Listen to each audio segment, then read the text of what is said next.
Hello అండి. ఈరోజు సీరియల్‌లో అక్షయ్ ఇంకా అవని వాళ్ళ అమ్మగారు మీనాక్షి గారు ఇద్దరు ఇంటి లోపలికి వెళ్తూ ఉంటారు. అవని ఏమో కిచెన్‌లో ఉంటూ, "ఈరోజు నాకు తెలియకుండానే నా మనసు ఒకలాంటి అనుభూతికి లోనవుతుంది.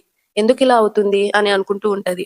అక్షయ్ ఏమో అవని వాళ్ళ అమ్మగారితో, "మీరు ఒక్క నిమిషం కూర్చోండి. నేను మా వాళ్ళతో మాట్లాడొస్తాను" అని లోపలికెళ్తాడు. అవని వాళ్ళ అమ్మగారు అని చెప్పి ఒక చైర్‌లో బయట కూర్చుంటారు. లోపల అవని ఏమో, "నా వాళ్ళెవరో నాకు దగ్గరగా ఉన్నట్టు అనిపిస్తుంది" అని అనుకుంటూ ఉండగా అక్షయ్ ఎళ్లి చెయ్యేసి అవని అని అంటాడు. అవని చూసి మీరా? అవును ఫీల్డ్‌కెళ్ళే అర్జెంట్ పనుందని ఉదయం టిఫిన్ గూడా చేయకుండా వెళ్లారు కదా! అప్పుడే వచ్చేసారు అని అంటా ఉంటే అక్షయ్ ఏమో నీకో విషయం చెప్పాలి అవని అని అంటాడు. అప్పుడు ఏంటండి? అని అంటది. అప్పుడు అక్షయ్ నేను వెళ్తున్నప్పుడు స్పీడ్‌గా వస్తున్న వెహికల్‌ని చూసుకోకుండా ఫోన్ మాట్లాడుతూ వెళ్తున్నాను. ఆ వెహికల్ నాకు డాష్ కొట్టుంటే చాలా పెద్ద ప్రమాదం జరిగేది. ఆ యాక్సిడెంట్ జరగకుండా ఒక ఆవిడ నన్ను కాపాడింది అని అనగానే అవని కంగారు పడుతూ అయ్యో! మీకేం కాలేదు కదా!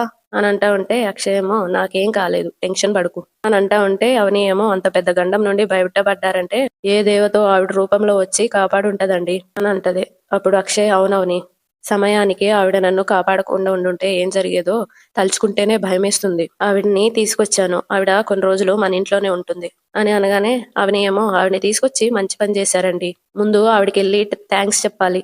పదండి అని అనంగానే అక్షయ్ పద అంటాడు. ఇద్దరు కలిసి వెళ్తారు. వెళ్తా ఉంటే అక్షయ్ వాళ్ళ నాన్నగారు పిలిచి "అరే అక్షయ్! తొందరగా వెళ్ళాలని వెళ్ళి అప్పుడే వచ్చేసావేంటి?" అని అంటాడు. అక్కడికి అక్షయ్ వాళ్ళ అమ్మగారు, నాన్నమ్మగారు, కమ్మలు అందరొచ్చేస్తారు. అవని ఏమో "యాక్సిడెంట్ జరగబోయిందంట మావయ్య" అని అంటది.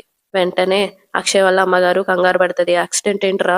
అందరూ అక్షయ్ దగ్గరికెళ్ళిపోతారు. అక్షయ్ వాళ్ళ నానమ్మ "ఏరా నీకేమైనా దెబ్బలు తగిలాయా?" అని కంగారు పడుతూ దగ్గరికి వెళ్లి చూస్తా ఉంటది. కమ్మలు కూడా కంగారు పడతా ఉంటాడు. "నీకు యాక్సిడెంట్ జరగడం ఏంటన్నయ్య" అని. "ఎలా జరిగింది? ఏం జరిగిందో చెప్పరా?" అని అందరూ చుట్టుముడతారు. అక్షయ్ ఏమో అందరితో "నాకేం కాలేదు. నాకేమీ కాలేదు" అని అంటా ఉంటాడు. అక్షయ్ వాళ్ళ అమ్మగారు "ఒరేయ్! యాక్సిడెంట్ అన్నాక దెబ్బలు తగలకుండా ఉంటాయా? మేము కంగారు పడతామని ఏం జరగలేదని చెప్తున్నావా?" అని అంటా ఉంటే అక్షయ్ ఏమో "అలాంటిదేం లేదమ్మా. నాకు ఏం దెబ్బలు తగలకుండా ఒక ఆవిడ నన్ను కాపాడింది. ఆవిడని మన ఇంటికి తీసుకొచ్చాను. ఆవిడ కొద్ది రోజులు మన ఇంట్లోనే ఉంటుంది" అని అంటాడు. అప్పుడు అక్షయ్ వాళ్ళ నాన్నమ్మేమో "ఆవిడని తీసుకొచ్చానన్నావు ఎక్కడుందిరా?" అని అడుగుతది. అప్పుడు అక్షయ్ "మీతో ఒక మాట చెప్పి ఆమెని లోపలికి తీసుకొద్దామని బయట ఉంచాను నానమ్మ" అని అంటాడు. వెంటనే అక్షయ్ వాళ్ళ నాన్నగారు "రేయ్! నిన్ను కాపాడిన ఆవిడని మనం గౌరవించి కృతజ్ఞతలు చెప్పాలి. ఆవిడని బయట నిల్చోబెట్టావేంట్రా?" అని అనగానే అవని ఏమో "నేనెళ్ళి తీసుకొస్తాను" అని వెళ్తా ఉంటే శ్రేయ ఏమో "ఆవిడని ఇంట్లోకి తీసుకురావడం అవసరమా అక్క?" అని అనగానే శ్రీకర్ ఏమో "అలా అడుగుతున్నావేంటి శ్రేయ" అని అంటాడు. వెంటనే శ్రేయ "నీకేం తెలియదు. నువ్వు కాసేపు సైలెంట్ గా ఉండు శ్రీకర్" అని అంటది. అప్పుడు అవని "ఆవిడ మీ బావగారి ప్రాణాలు కాపాడారు. అంత గొప్ప సహాయం చేసిన ఆవిడ కాళ్ళకు దండం పెట్టి కృతజ్ఞత చెప్పుకోవాలి. అలాంటి ఆవిడ్ని లోపలికి తీసుకురావడం అవసరమా అని అడుగుతావేంటి శ్రేయ? కొంచెమైనా బుద్ధుందా నీకు?" అని అనగానే శ్రేయ ఏమో "బుద్ధి జ్ఞానం ఉన్నదాన్ని కాబట్టి ఇంట్లోకి తీసుకురావడం అవసరం లేదు అని అంటున్నాను" అని అంటా ఉంటే కమలేమో "ఏం మాట్లాడుతున్నావు? అన్నయ్యని కాపాడిన ఆవిడని తీసుకురావడానికి నీ పర్మిషన్ కావాలా?" అని అంటాడు. అక్షయ్ వాళ్ళ నాన్నమ్మేమో "కొంచెం కూడా ఇంగిత జ్ఞానం లేదే నీకు" అని అంటది. అక్షయ్ వాళ్ళ అమ్మగారేమో "కనీసం మానవత్వం కూడా లేకుండా మాట్లాడుతున్నావేంటి శ్రేయ? అలా ఎలా అనగలుగుతున్నావు నువ్వు" అని అంటది. అప్పుడు శ్రేయ "చూడండి అత్తయ్య, రోడ్డు మీద ఎన్నో యాక్సిడెంట్లు జరుగుతా ఉంటాయి. ఏం జరిగితే మాకెందుకులే అని కొందరు చూసి చూడనట్టు వెళ్ళిపోతూ ఉంటారు. మరికొందరు అయ్యో పాపం అని చిన్న కన్సర్న్ చూపిస్తారు. అలాంటి వాళ్ళకి థాంక్స్ చెప్తే సరిపోయేదానికి ఇంటికి తీసుకురావడాలు, ఇంట్లో ఉంచుకోవడాలు దేనికి?" అని అంటా ఉంటే అవని వాళ్ళ అమ్మగారేమో అవన్నీ విని బయట ఏడుస్తా ఉంటది. ఎవరెవరినో తీసుకొచ్చి షెల్టర్ ఇవ్వడానికి ఈ ఇల్లేమి విశాల భవనం కాదు కదా! గూడు చిన్నది గుమ్మం పెద్దది అయినట్టు ఈ ఇంట్లో ఫ్రీగా ఉండలేక అడ్జస్ట్ అయి ఉంటున్నాం. ఆ తలనొప్పి చాలనన్నట్టు దిక్కుమొక్కు లేని వాళ్ళందరినీ తీసుకొచ్చి మా నెత్తినెక్కించడం అవసరమా? వచ్చే వాళ్ళ తిండి, బట్ట, వాళ్ళ అవసరాలు ఇన్ని ఖర్చులన్నీ ఎవరు భరిస్తారు? అవన్నీ ఆలోచించక్కర్లేదా? అంటది. అవని వాళ్ళ అమ్మగారేమో అవన్నీ విని ఇక లేచి వెళ్ళిపోతూ ఉంటది. కమలేమో "ఓహో! నువ్వేదో సొంత డబ్బులు తీసి అందరికీ ఖర్చు పెడుతున్నట్టు మాట్లాడతావేంటి? ఎవరొచ్చినా మేము చూసుకుంటాంలే. మధ్యలో నీకేంటి?" అని అంటాడు. అక్షయ్ వాళ్ళ నాన్నగారేమో "మన ఇంటి మనిషిని కాపాడినంత కృతజ్ఞత లేకుండా అలా మాట్లాడుతున్నావేంటి శ్రేయ" అని అంటారు. అక్షయ్ ఏమో "మానవత్వాలు, సంస్కారాలు ఉండుంటే ఇలా మాట్లాడేవాళ్ళు కాదు నాన్న" అని అంటాడు. అప్పుడు కమలేమో "కరెక్ట్ అన్నయ్య. సమయానికి పల్లవి లేదు కాబట్టి సరిపోయింది. ఉండుంటే అది కూడా ఇలాగే నోటికొచ్చినట్టు వాగేది. వీళ్ళ మాటలు, వీళ్ళ మనస్తత్వాల గురించి మనకు తెలిసిందే కదా అన్నయ్య. మనం వీళ్ళ గురించి ఆలోచించడం, వీళ్ళనే మాటలకి ఫీల్ అవ్వడం వేస్ట్ వదినా. ముందు నువ్వెళ్ళు లోపలికి తీసుకురాపో" అని అంటాడు. అవని వాళ్ళ అత్తగారేమో "శ్రేయ అన్న మాటలు వినుంటే ఆవిడ చాలా బాధపడతారు. వెళ్ళు అవని తీసుకురమ్మా" అని అనగానే అవని ఏమో ఆవిడ్ని లోపలికి తీసుకురాగానే "నువ్వు ఇలాగే మాట్లాడితే మర్యాదగా ఉండదు శ్రేయ. అది గుర్తుపెట్టుకో అని వార్నింగ్ ఇచ్చేసి బయటకు పోతది. బయటకొచ్చి చూస్తది. అవని వాళ్ళ అమ్మగారేమో గేట్ దగ్గరికి వెళ్ళిపోతారు. ఇక వెళ్ళిపోతూ ఉంటారు. ఏవండి ఏవండి అని పిలుస్తూ వెనకాలే వస్తది. ఆవిడ ఏడుస్తూ వెళ్తూ ఉంటది. అవని వచ్చి మీద చేయేసి ఏవండి అని అంటది. ఆగిపోతది. అప్పుడే ఏ నోము నోచిందో కన్న తల్లి అనే సాంగ్ ఉంటది కదా, అదొస్తది. తిరిగి చూస్తది ఆమె. అవని ఇంకా సంతోషంలో కన్నీళ్లు పెట్టుకుంటది. అన్ని తలుచుకుంటది వాళ్ళమ్మతో. హాస్పిటల్లో కలిసినవి అవన్నీ. అమ్మా అని అంటది. ఆమెమో అవని అని అంటది. ఇద్దరు కౌగిలించుకుంటారు. హగ్ చేసుకుని ఏడుస్తారు. తర్వాత అమ్మ, నిన్ను చూడాలని నేను తమ్ముడు నీ దగ్గరకు వచ్చాం. కానీ ఇంటికి తాళం వేసింది. నువ్వు ఎక్కడికెళ్ళావో తెలియదని అక్కడ వాళ్ళు చెప్పారు అని అంటా ఉంటే వాళ్ళ అమ్మేమో, నేను మిమ్మల్ని చూడాలని ఈ ఊరొచ్చాను అవని. కానీ మీరు ఎక్కడున్నారో తెలియక మీకోసం 2 రోజుల నుండి వెతుకుతున్నాను అని అంటా ఉంటే అవని ఏమో, అయ్యో మా కోసం నువ్వు వెతకడం ఏంటమ్మా? నాకో తమ్ముడికో ఫోన్ చేసుంటే మేమే నీ దగ్గరకు వచ్చేవాళ్ళం కదా అని అనగానే వాళ్ళ అమ్మేమో, మీ ఫోన్ నెంబర్లు పోవడంతో మీతో మాట్లాడలేకపోయాను. మీరెక్కడున్నారు అనేది తెలియలేదు. నాకు తెలియకుండానే మీ ఇంటికి వచ్చానన్నమాట అని అంటా ఉంటే అవని ఏమో, అమ్మా నువ్వు కాపాడింది ఎవరినో తెలుసా? మీ అల్లుడు గారిని నువ్వు కాపాడావమ్మా అని అనగానే ఆమె సంతోషిస్తది. అవునా అని అడుగుతది. అవునమ్మా, ఆయన పేరు అక్షయ్, నా భర్త, రామ్మా అని చేపట్టుకుని వెళ్తది. వాళ్ళ అమ్మేమో ఆలోచిస్తూ ఉంటది. ఏంటమ్మా రా అని అనగానే, వాళ్ళు చెప్పిన అడ్రస్ గుర్తుపెట్టుకొని మీకోసం మీ ఇంటికెళ్ళాను. మీరు అక్కడ లేరని తెలిసింది. అయినా అంత పెద్ద ఇంట్లో ఉండే మీరు ఇప్పుడు ఈ ఇంట్లో ఉంటున్నారేంటి అని అడుగుతది. అప్పుడు అవని, అదంతా ఒక పెద్ద కథమ్మా, నేను తర్వాత చెప్తానులే. ముందు నిన్ను మా వాళ్ళందరికీ మా అమ్మవని పరిచయం చేస్తాను. రా అమ్మా రా అని అనగానే వాళ్ళ అమ్మేమో, నిన్ను చూసినందుకు చాలా సంతోషంగా ఉందమ్మా. కానీ నేను రావడం మీ ఇంట్లో వాళ్ళకి కొంతమందికి ఇబ్బందిగా ఉంటది. వద్దులే అవని అని ఏడ్చుకుంటూ అంటది. అవని ఏమో తనలో తాను, అమ్మ శ్రేయ మాటలు విన్నదనమాట. అందుకే నేను బయటకొచ్చే లోపల వెళ్ళాలని ప్రయత్నించింది. ఇప్పుడు రానంటుంది కూడా అందుకే అని అనుకుని, అయ్యో అమ్మ, నీకు తెలియంది ఏముందమ్మా? ఏ ఊర్లో అయినా అందరి మనస్తత్వాలు ఒకేలా ఉండవు. ఏ ఇంట్లో అయినా వాళ్ళ మనస్తత్వాల కోసం బంధాలని బంధుత్వాలని వదులుకోలేం కదా.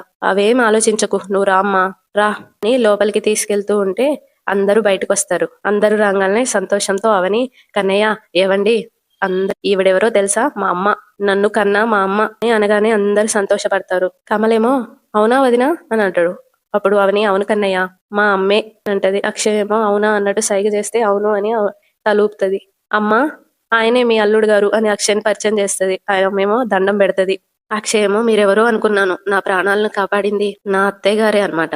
థ్యాంక్స్ అత్తయ్య గారు అంటాడు. అవని ఏమో, అమ్మా మా మావయ్య గారు, మా అత్తయ్య గారు అని అందరిని పరిచయం చేస్తుంది. అందరు నమస్తేలు పెడతారు. ఆమె కూడా పెడతది. అక్షయ్ వాళ్ళ నాన్నమ్మేమో, మా అవని తల్లిదండ్రులు లేని అనాథ అనుకున్నాము. మీరు తనకి అమ్మని తెలిసాక చాలా ఆనందంగా ఉందమ్మా అని అంటా ఉంటే అక్షయ్ వాళ్ళ అమ్మగారు కూడా, అవును వదిన గారు, మా అందరికి చాలా ఆనందంగా ఉంది అంటది. అక్షయ్ వాళ్ళ నాన్నగారేమో, మీరు మా అవనికి అమ్మగారు అని తెలవడం సంతోషంగా ఉంటే మా అబ్బాయి ప్రాణాలు కాపాడినందుకు మేము నీకు రుణపడి ఉన్నాం చెల్లమ్మా అని అంటారు. అప్పుడు అవని వాళ్ళ అమ్మగారేమో, దయచేసి అలా అనకండి అన్నయ్య గారు. ఈశ్వరుడి ఆజ్ఞ లేనిదే చీమైనా కుట్టదు అంటారు. నేను మిమ్మల్ని అందరినీ ఇలా కలవడం కోసమే ఆ దేవుడు నా అల్లుడిని నేను రక్షించే పరిస్థితి కల్పించుంటాడు. అది దైవ నిర్ణయమే తప్ప నా గొప్పతనం ఏమీ లేదు అన్నయ్య గారు అంటది. అందరు సంతోషిస్తారు. అవని ఏమో, అమ్మా తను నా పెద్ద మరిది శ్రీకర్ అని శ్రీకర్ని పరిచయం చేస్తది. అప్పుడు నమస్తే అత్తయ్య గారు అని శ్రీకర్ అంటే, నమస్తే బాబు అంటది. తను నా మరిది భార్య అని శ్రేయని పరిచయం చేస్తది. శ్రేయ ఏమో ఏం మాట్లాడకుండా అట్లే నిలబడి ఉంటది. వెంటనే తను నా చిన్న మరిది కమల్ అని కమల్ని పరిచయం చేసేస్తది. కమల్ ఏమో, మీరు మా వదినకి అమ్మగారని తెలిసినందుకు, మీరు మా ఇంటికి రాకముందే మా అన్నయ్యని కాపాడినందుకు చాలా చాలా సంతోషంగా ఉంది అత్తయ్య గారు. మీకు పరిచయం చేయడానికి మీరు వచ్చే టైంకి నా పెళ్ళం నా ఇంట్లో లేదు. అదొక విచిత్రమైన క్యాండిడేట్లండి. దాని గురించి అర్థం చేసుకోకపోతే మీకు బీపీ పెరుగుతుంది. అర్థం చేసుకుంటే మీకు పిచ్చెక్కుతుంది. వచ్చాక మీకు పరిచయం చేస్తానులేండి అని అంటా ఉంటే వాళ్ళ అమ్మేమో ఏదో ఆలోచిస్తూ ఉంటది. అప్పుడు అవని, మా కన్నయ్య మాటలు అలాగే ఉంటాయిలేమ్మా రా అని అంటది. అక్షయ్ వాళ్ళ అమ్మగారు కూడా, లోపలికి రండి వదిన గారు అని పిలుస్తారు. అందరూ పదండి పదండి అని లోపలికి వెళ్తారు. లోపలికి వెళ్ళగానే ఆరాధ్య వస్తది అక్కడికి. ఆరాధ్యను చూసి అవని వాళ్ళ అమ్మగారు తనకి ఫ్రూట్స్ ఇచ్చింది కదా, అప్పుడు అది గుర్తు చేసుకుంటది. ఈ పాప అని అడుగుతది. అప్పుడు అవని, నా కూతురు ఆరాధ్య అమ్మ, నీ మనవరాలు అని అనగానే చాలా సంతోషిస్తది ఆమె. అక్షయ్ ఏమో, ఆరాధ్య ఎవడెవరో తెలుసా అని అనగానే ఆరాధ్య ఏమో, తెలుసు, మా స్కూల్ దగ్గర చూశాను అని అనగానే అక్షయ్ ఏమో, చూడడం కాదమ్మా, మీ అమ్మ ఎవరని మీ అమ్మని అడిగావు కదా, ఈవిడే మీ అమ్మకి అమ్మ, నీకు అమ్మమ్మ అని అనగానే ఆరాధ్య సంతోషిస్తది. సంతోషంతో అమ్మమ్మ అని పిలుస్తది. దగ్గరికి వెళ్తది అమ్మమ్మ అని. అవని వాళ్ళ అమ్మగారేమో సంతోషంతో కౌగిలించుకొని ముద్దులు పెట్టేస్తది. నీ పేరేంటమ్మా అని అడిగితే ఆరాధ్య అని అంటది. మళ్ళీ ముద్దులు పెట్టేస్తది. తర్వాత అవని, భరత్ ఎక్కడున్నాడు అని అడుగుతది. అప్పుడు అవని, వాళ్ళు వేరే చోటు ఉంటున్నారమ్మా, నువ్వు వచ్చావని చెప్తే వస్తాడు అని అనగానే అని అంటది.